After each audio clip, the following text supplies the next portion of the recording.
Hello everyone! Welcome back sa aking cooking idea. Today ay magluto tayo ng leche flan na pang negosyo. Perfect ito sa gustong magsimulang magnegosyo dahil maliit lang ang puhunan at very affordable ang ating mga sangkap.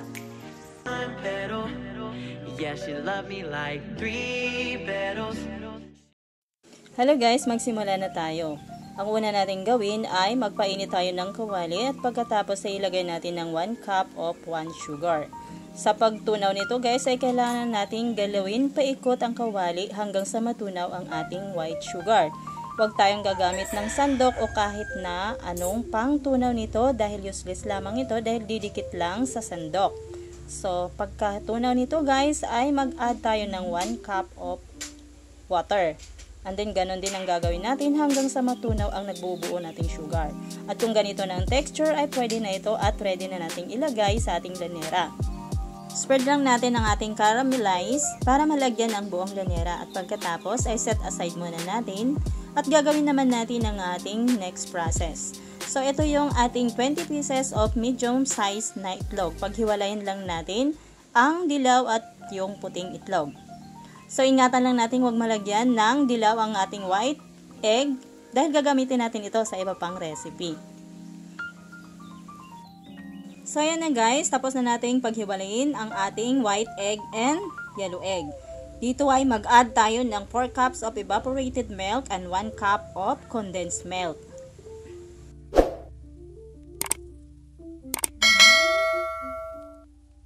And then mag-add tayo ng 1 cup of white sugar at pagkatapos ay mimix natin ito ng dahan-dahan.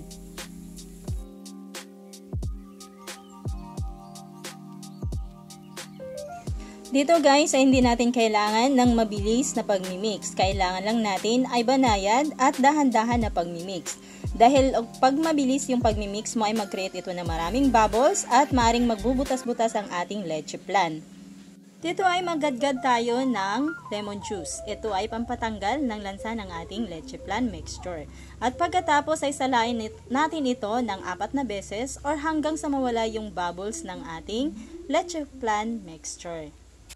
Pwede rin kayong gumamit ng vanilla essence pero mas maganda yung lemon juice dahil mawawala yung lansa talaga ng ating leche flan.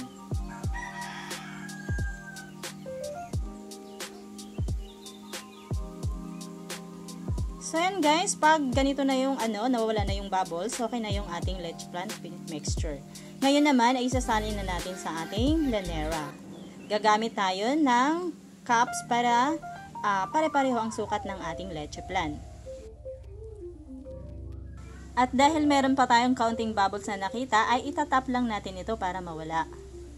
And then, babalutin natin ito ng foil, isa-isa. Ayan na guys.